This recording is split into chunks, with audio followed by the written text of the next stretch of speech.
கர்த்தருக்கு ஸ்தோத்திரம்.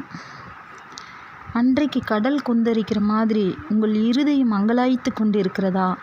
இல்லை உங்கள் வீட்டில் புயல் காற்று வீசுகிறதா?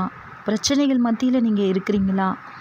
இல்லை இன்றைய நாளில் பார்த்தீங்கன்னா உங்களுடைய பணப்பிரச்சனைகள் அதிகமாக உங்களை ரொம்ப வருத்துகிறதா? இல்லை வேலை இல்லாதனால ரொம்ப கஷ்டப்படுறீங்களா?